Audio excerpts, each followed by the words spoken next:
Hi, everyone. Welcome back to the podcast. Today, I have a special guest. Now, you remember every so often I get the opportunity to interview one of my blogging friends that loves to repurpose and reinvent and upcycle and all that good stuff. And today, my good friend Anna from Skylark House joins us. Anna, welcome. Hi, thank you for having me. Let me tell everybody a little bit about Anna. She has a blog called Skylark House. We're going to get into a conversation about what that's all about. But she has been refurbishing and painting furniture for about 10 years or even more. She does a lot of salvaged projects. In other words, she takes old salvage pieces that she finds in the New England states where she lives up in New York. And she finds these old pieces of corbels and just all sorts of things. And she teaches us how to use those in home decor and repurpose them in a very old-fashioned and vintage kind of look. And it's my favorite kind of look. So Anna is an expert in this world, and I'm so glad that she's here. Anna, tell us some more about what you do on your blog and in your life. Well, first of all, Cindy, thank you so much for having me. I always love talking to you, first of all. But I really appreciate the opportunity to be on this podcast with you and talking about my favorite topic, right? Which is vintage items or antique items. Yes, my business consists of three different areas. First of all, I do refurbished furniture, primarily antique pieces. That's my area of focus. And then secondly, I presently sell vintage and antique items. I do have knowledge about certain kinds, more like country or farmhouse kind of style, antique and vintage items. And then the third thing that I do on my blog is I share different like little small crafts or DIYs that people can do. For example, I recently created a post on how to create a wreath for fall. So that's an example of something that you can do fairly easy and fairly quickly. So those are the different components of my business. And I'm happy to chat about them. Oh, well, that's awesome. Well, how did you get into all of this? Oh, well, that's a great question. I grew up in California, if you can believe it. And my mom was a single mom, and we didn't have a lot of money. So we were always going to like garage sales or, yard sales or thrift stores, and looking for, furniture or china, and I think that's where it started. And like a lot of people, I think a lot of kids, when I was young, it was really embarrassing. I didn't want to, when I didn't want to tell people at school where we got that rug or, where we got our plates. But as I grew older, I really developed an appreciation for the character and the quality of older things. I just think that older things are made so well and they last so long and they just add so much soul to your home that I really fell in love with them. Yes, I agree 100%. I had a similar growing up kind of experience that we didn't have a whole lot of fluff in the budget.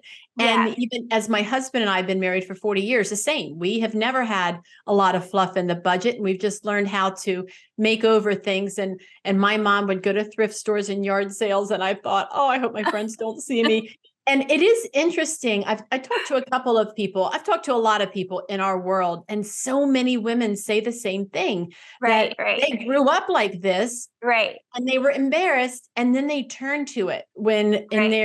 their, as they become adults. And the same thing here. And I love it now, and I'm so excited because my girls the same.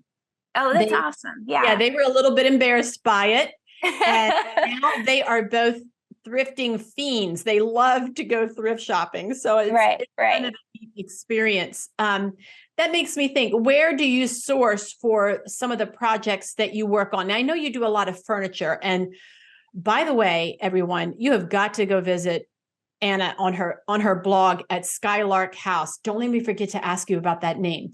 But you've got to go visit her because she has some of the most beautiful furniture makeovers that I've ever seen. We're going to be sure to include her blog down in the description or over in the show notes so that you can click over and see some of her projects. And I think I'm going to get her to share one of her all-time favorite projects, and I'll include that. And if she sends me a picture, I'm going to put it here on YouTube. If you're watching on YouTube, I'll pop in a little picture and you can see her favorite all-time project. I know that you're going to love it. Now I just got off topic and lost my train of thought, but nothing. That's normal. You were asking where I source stuff, I think, right? Where are you finding all these amazing things that you're making over? Well, I will say it's a lot harder now to find stuff than it used to be. So when I was younger, you just like you said, you just don't have the budget to be able to furnish your home. And I love, sort of that rustic country farmhouse kind of European vibe. And it's really difficult when you know what you want in your head. You know what kind of, farm table you want, or what kind of sofa you want, how you want things to look. And, if you don't have a lot of money, it's hard to find that stuff at a price point that you can afford. Mm-hmm. So at some point in time, I just decided I'm just going to make it myself. I just decided I'm just going to make what I want because I know in my head how I want things to look. So I started going to thrift stores. I would go to Goodwill. I would go to the Salvation Army. I would go to yard sales. And I really I've lived in numerous states over the course of my life. And I really started doing this when I moved to Maine, which was in the early 2000s. Oh, well, where are you located now? Now I'm in upstate New York. New York. Okay. Yeah. And at the time, that part of Maine is very rural once you get out of the southern part of the state. And so there's a lot of old historic homes. There's a lot of inventory, because, people are cleaning out homes and they're taking stuff to thrift stores or to church sales. So it's very easy to find stuff. But of course, when I find it, it's mostly brown. It's that very old, like red Victorian brown, that heavy dark brown color. And at the time, my aesthetic was a lot lighter. So that's when I just started taking this stuff home and painting it, and making it over and giving it a new look. Mm-hmm. So this is a roundabout way of answering your question, where and how do I find my stuff? Yeah, well, that's awesome. And I have to tell you, I'm just drooling over anything in the New England states. I feel like you guys have all the best stuff. And I'm guessing it's because that was the beginning area for our country. So many things were up in those areas and in those states, and it's starting to trickle down to us here in the lower. Yeah. I don't know if Delaware is considered the South. It kind of depends on where you come from. If you're from a northern state, people call Delaware the South. If you're from the South, they call Delaware the northern states. So I don't know about that. And we're starting to get a little bit of those things trickle down, and we get some pretty good deals down here. Yeah. And I just feel like it's leftovers from all the good stuff up your way. Oh, I don't know about that.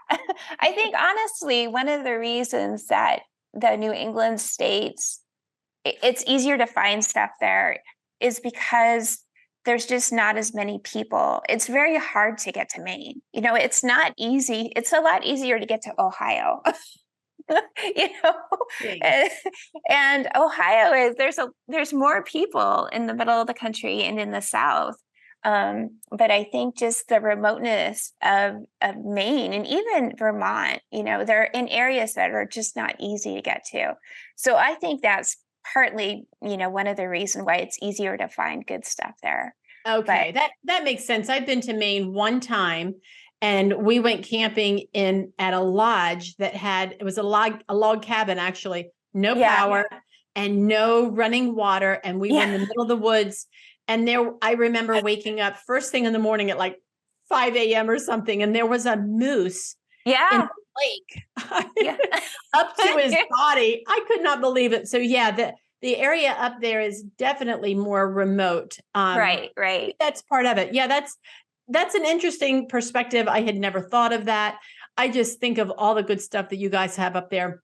And I think you guys have a lot of ironstone. Is that right? Yes. Yeah. Yeah. So years ago, I think I read a post, Cindy, that you wrote where you found a piece of ironstone for like $2, right?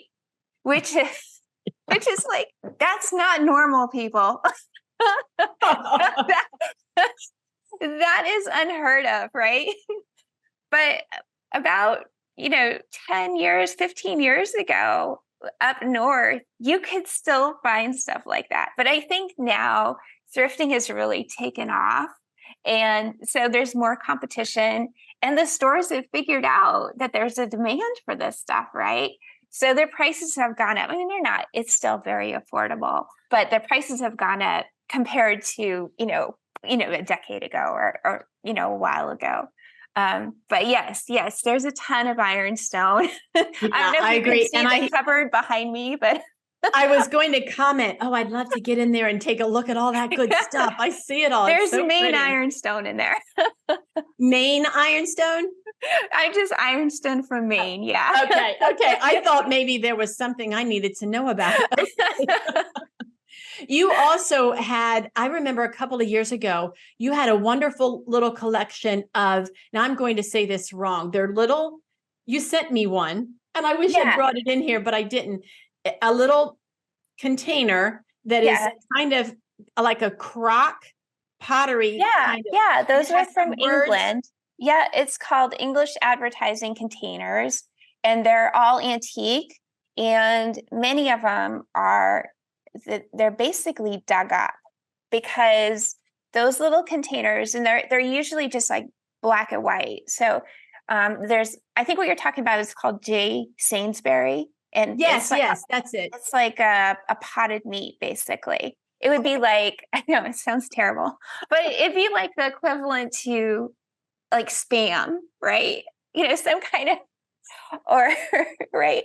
So there's a variety of there's toothpaste containers, there's cold cream containers, there's potted meat containers, and they were basically considered the equivalent to tin cans, right? People would use the ingredients inside, and then they would check the container. And now, they're beautiful because they're these like very heavy duty, like pottery, and they have these beautiful emblazoned like insignias or labels on them that are part of the glaze. And they have so much character, and I love them in collections. They look great, and they're very practical. They're great I use mine to hold paintbrushes. Oh, yes. Great idea. Well, the small one that I have, in fact, I'll try to pop in a picture so everyone can see what we're talking about. If you're listening on Apple Podcasts or over on Spotify, make sure you pop over to YouTube, because I want you to see some of the things that Anna and I are talking about. But this little container, it's only about 1.5 inches or 2 inches tall, real shallow, and it feels like a crock, that kind of material or pottery, whatever it's called. And I have mine, the one that you sent. I get to see it every single day because it sits on my kitchen windowsill. And when I take my rings off, I toss them in there, and I know they're nice. That's a great idea. Yeah. So I use that little dish all the time. I absolutely love it. So thank you for sending it. And you there for a while, I felt like you just had so many of them. And I appreciate you sharing the history. That is not a history. That is not information that I knew about those. I had no idea that they held potted meat, of all things. Yeah. There's a whole variety of different kind of containers. Another one that's really popular is Dundee marmalade. Oh, yes, that one I've heard of. That's the same concept. It's, that was jam or marmalade that was in those jars. But it's the same idea, that those jars were used to hold condiments, and then people, ate the marmalade and I wonder what they the use. lids were like. Do you have any idea what the lids I were like? do. I have some of the lids. I have some of the later lids, but they were like rubber and paper seals. It's hard, like a paper center, and then like a rubber ring that went on top of it. It fit snugly on top of it. Oh, that's really interesting. I can't, Yeah. I'm sitting here imagining the little cans of potted meat or like Spam that we have nowadays. And I'm imagining people using it and then tossing it, and in 50 years, somebody digging it up and wanting it. I can't imagine anyone wanting a Spam can the way that we want these little. I'm not sure our current containers will be as desirable. But I wonder, did the people back then think, oh, it's just trash, and of course we should be tossing trash aside. That I don't mean to imply that we should be, but I'm sure that the people back then, when they disposed of that little container, they had no idea that they would be collector items. In their opinion, it was trash. That's what it was. It was trash. Right, exactly. So that's interesting. Well, I know you love to do a lot of furniture makeovers and small home decor projects and that kind of thing. Do you have a favorite supply that you love to use? Oh gosh, that is a really good question. I would say my favorite thing to use, I would say, is milk paint. Oh, and I'd say that. That's probably not a surprise to you. But the reason being is I think my personal philosophy is old furniture should look old, right? So even though I'm refurbishing it, I don't want it to look new. I still want it to look like, it's 100 years old.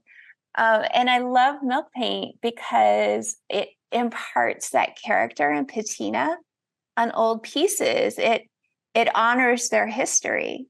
It gives them, milk paint has this tendency to kind of naturally like flake off and provide what we call that chippy look to furniture. And it also has an incredible ability to do like crazing, natural crazing. And so when you apply it to old furniture, honestly, you don't know what it's really going to do. I always like to say milk paint has a mind of its own. You do not tell it how you want it to look. It decides what it wants to do. But I love that. I love that it just seems to honor the history and character of old pieces. And so I love to use it. I love that you're using like an old-fashioned product, because milk paint's been around for ages. Yes, yeah, good point. These old-fashioned pieces. I mean, it's just the perfect marriage of, bringing it into today's style that we love, but yet still honoring its history. And I feel the same way about milk paint. Milk paint is one of my favorite paints to use. I really do enjoy using it. Now, you mentioned something about crazing. Tell me what you mean by crazing and give me a little description. And possibly, if you have a picture, I'm going to ask you to send it to me, or I might have one too, describing so that everyone can see what this crazing is. But for now, just describe it for me. So crazing is kind of when you look at paint or old furniture with paint. If you look closely, it'll have sort of like this like fine crackled appearance, and it's caused by repeated exposure to hot and cold temperatures. So what happens, especially for oil-based paints, in the warmer months, the paint expands, and then like in New England, where it gets really cold and a lot of people put their stuff in a barn, that paint contracts and kind of shrinks down. And so the process of that happening over years creates this kind of very subtle, or maybe not so subtle in some cases, but it creates like this cracking kind of effect over the furniture. Yeah, and I love that look. Yeah, I love that too, because it's an indication of age and authenticity, right? And character, which is what I love. So, and milk paint you can, through some kind of finagling and techniques, you can recreate that same kind of look on furniture. So that's what I mean by that. Oh, yeah, that's really awesome. If somebody wanted to start doing the kind of projects that you're doing, whether it's a furniture makeover or whether it's the smaller projects that you're really diving into, let's talk about that instead. What would you recommend to somebody who wants to start working on some of the kind of smaller projects that you're working on now? Not so much the furniture makeovers, and we'll talk about that here in a second. But a lot of people that follow me, they're women in my age group. Now, you're much younger than I am.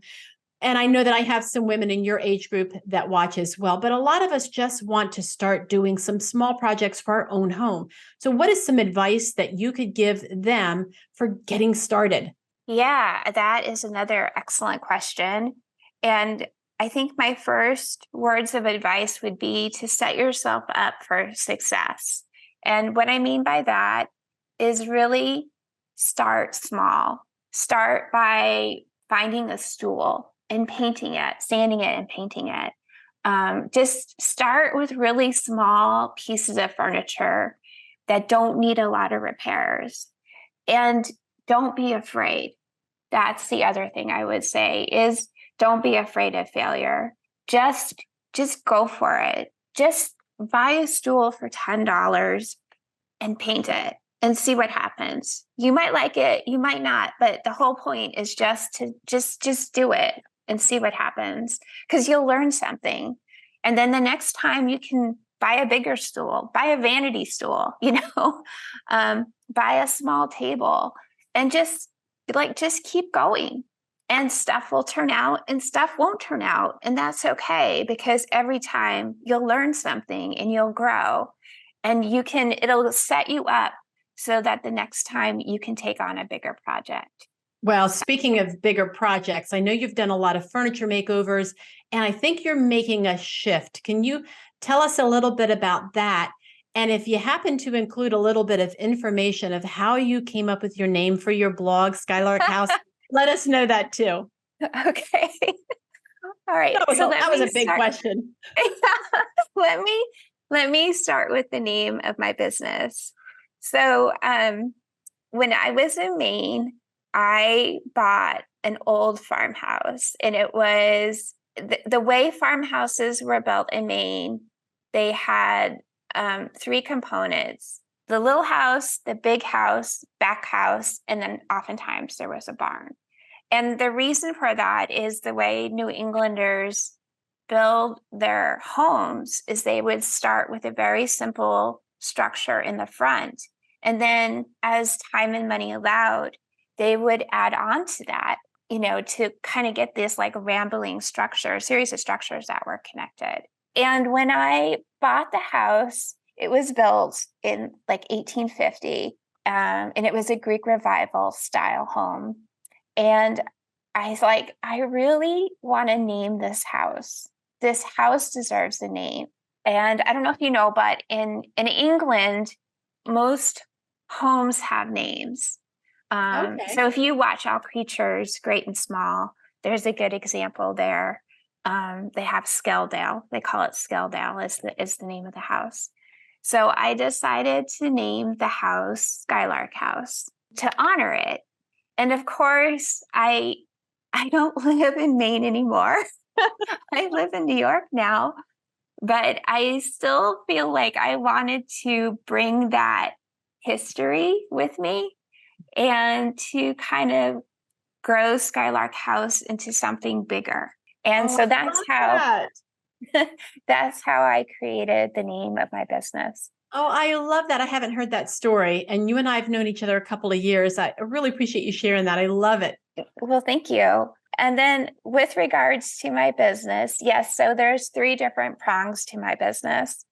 And one of them is that I do sell vintage and antique items, as well as items that I refurbish. And I am considering phasing that part of my business out, just because the economy right now, with everything that's going on with the interest rates and inflation, I think people are spending less money in antique stores buying vintage and antique items. I also think people are now, instead of going to antique stores, they're choosing to go thrifting instead too, because they realize they can buy stuff, probably at a better price. So for me, I'm thinking about phasing that part of my business out, just because when you have a business, although there's a lot of creativity and passion that goes into it, and I'm sure you know this, Cindy, at the end of the day, you do have a business, right? And you have to look at your numbers, and those numbers have to inform the decisions you make. So here I am. My numbers are telling me this isn't so good. I need to make some changes.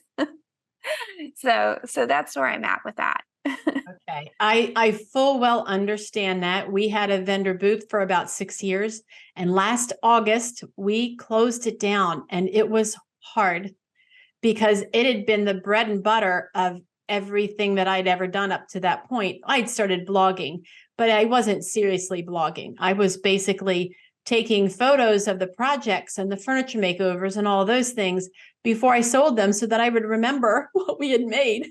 Right. And I put them on my blog, but I wasn't really serious about it. And then when I got serious about my blog, I realized that there's only so many hours in the day. Yes. And yeah. the time that it takes to manage a vendor booth is unbelievable. I mean, it can be a 20 or 30 hour, work week, just that, between doing the projects and then advertising the projects, because you have to let people know, you can't just put your things in a vendor booth and expect them to sell. You have to tell you have to tell your followers on Instagram or Facebook, you have to tell them about it so that they'll want to go in there and buy the thing. That's time. It's all very time consuming. And the same with the economy down here. I do feel like that world is changing somewhat. And I do think that people are starting to gear back towards thrifting for themselves.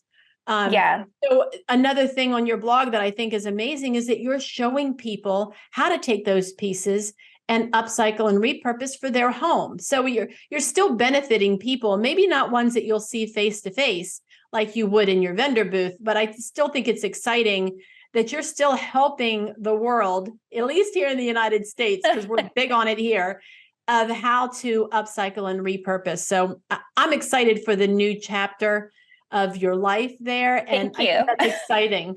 Yeah. I think everything you just said is very, very true. I don't think most people understand the amount of time and work that goes into having, a booth where you're really invested, where you're putting out fresh inventory on a regular basis, where you're balancing your books. You got to keep up with your QuickBooks.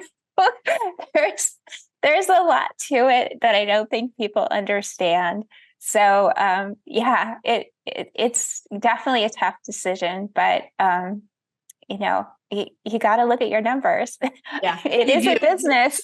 It is a business. And if you're not making money, you're losing money. I mean, that's just the reality of being in business. And, I had somebody say to me a comment one time, and I don't think that they meant to be rude, but they said, well, I wish I could sit around and paint furniture all day.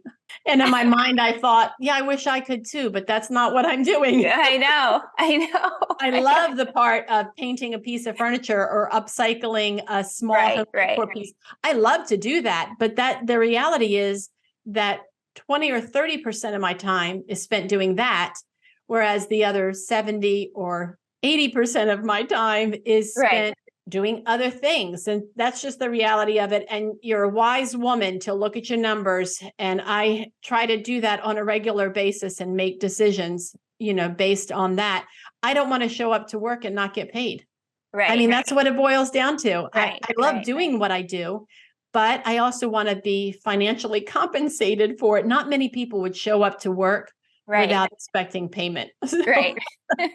And we're no different. We are no different at all. Anna, tell us about your favorite project. I'm dying to hear about it. And I want to make sure that you send me a picture because I want to show everyone this project. And I'll also include a link if you have a blog post. So tell us all about it.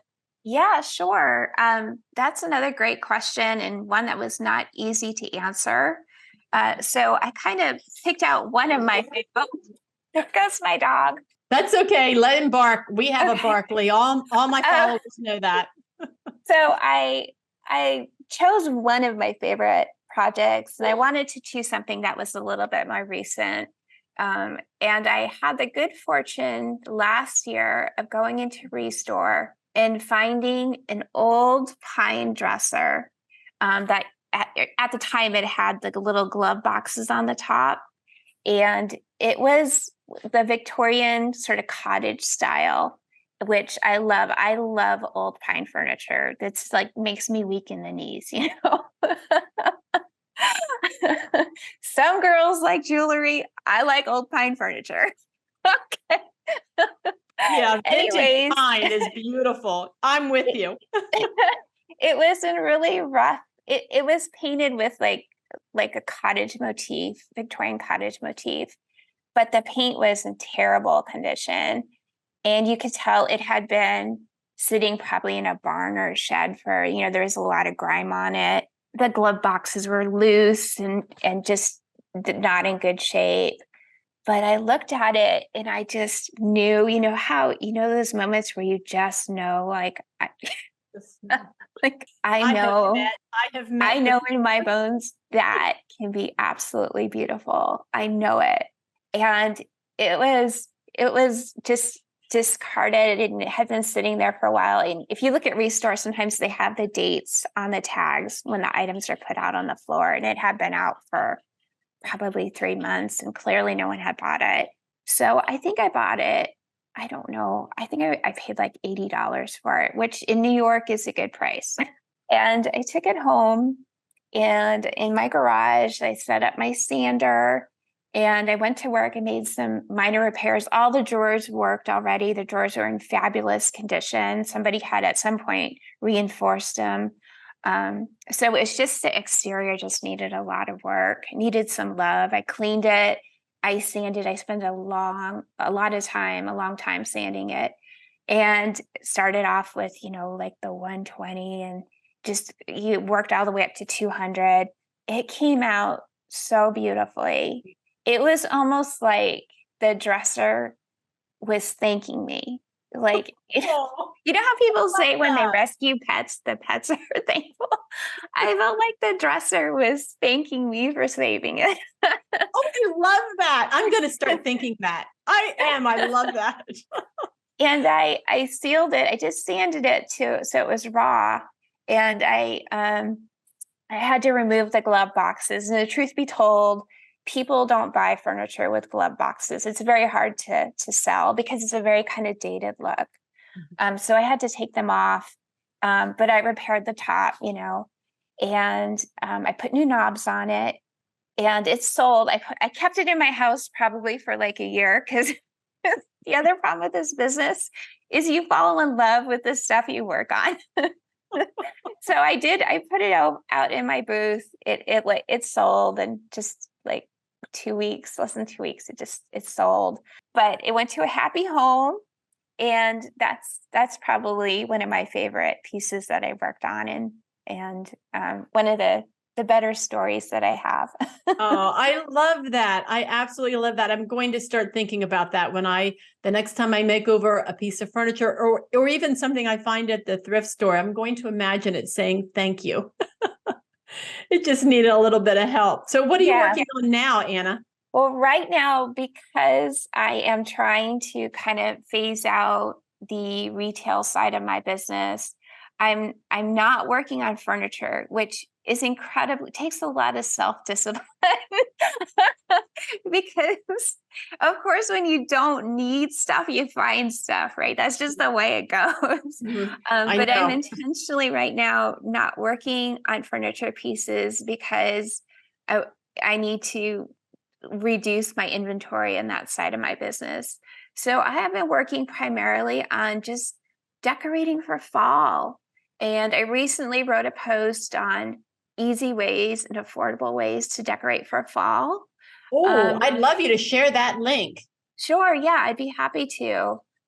That's another really important, I would say, tenet of my business and philosophy is I think you can lead a beautiful life, have a beautiful home, and you don't have to spend a lot of money. So a lot of times in my posts, I try to focus and share information on how to do things affordably. So the intent of the post that I just wrote was, you can decorate for fall in 30 minutes or less, you know, by doing Oh, these my simple things. my listeners and followers on YouTube are going to love that post. I'm sure of it, because they're all very much into thrift shopping and antique shopping and yard sale shopping and all of that. So we're all a big budget friendly group of people. Yeah. They're going to enjoy that post. I'll be sure to include that down in the show notes or in the comments or in the description if you're over on YouTube. So be sure to check out that link. And Anna's also going to share a link of her favorite project. And if she sends me a couple of pictures of that, I'm going to pop one or two of those pictures in here to entice you over, because I want you to see that for sure. Anna, as we close out, just tell me, what do you love so much about this kind of work? I think you've shared a lot of that, but if you had to put it in a nutshell, what do you love so much about this work? I think in a nutshell, I love the creativity. I love the just to be able to express yourself, and also it restores me. You know, I do have a full-time job. I should tell people this is not how I pay my bills. It's a big part of how I earn money, but it's not how I, pay my mortgage. And my full-time job I do because I need to pay my bills. Mhm. And so oftentimes I come home and I work on these projects, in the evenings or on the weekends, because they help me to restore myself and kind of, give me a sense of peace and joy. And they just allow me to express myself creatively, excuse me.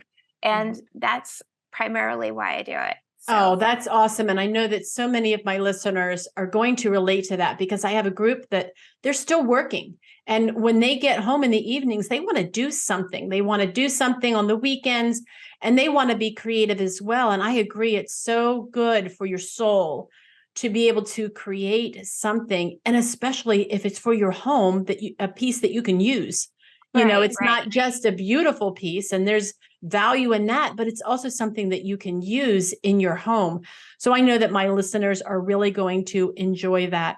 Anna, tell everyone where they can find you. And by the way, I'm going to include all the links that she's going to share, but where can everyone find you online? I think the easiest place is just at www.skylarkhouse.com. And from there, there's links to YouTube and Instagram and Pinterest and everything else. So just head on over to the blog, and, there's more for you to see. So. Yeah, that's awesome. And I think people can sign up to your blog so that you would send them a regular update, right? Yeah, absolutely. If you're interested in the projects and you like the information that I share, please subscribe, and I will send you emails with recent posts and updates and information. So yes, thank you, Cindy. That's awesome. We're going to include all that down below, so be sure to check all those links out. Anna, thank you so much for joining me today. This has been such a good conversation, and you're a wealth of knowledge where the history behind all these pieces is concerned. I have to admit, I don't have a lot of the information like you do, but you have a lot of information to share, and I'm excited to see what you continue to share on your blog. So thank you for being here. Yes, thank you for having me. And everyone, thank you so much for listening on the podcast players and over on YouTube. I would love it if you would click and give us a thumbs up, and maybe even comment. Tell me what the favorite part of this conversation was for you, or tell us the favorite project that you're working on now. I want to hear about it. And I know that Anna would love to hear about it. She'll be down in the comments too, so she can pop in and say hey to you. If you're listening on any of the podcast players, be sure to leave us a review. That really does help us to get the message out about upcycling and repurposing. Thanks again for listening and watching, and we'll see you next time.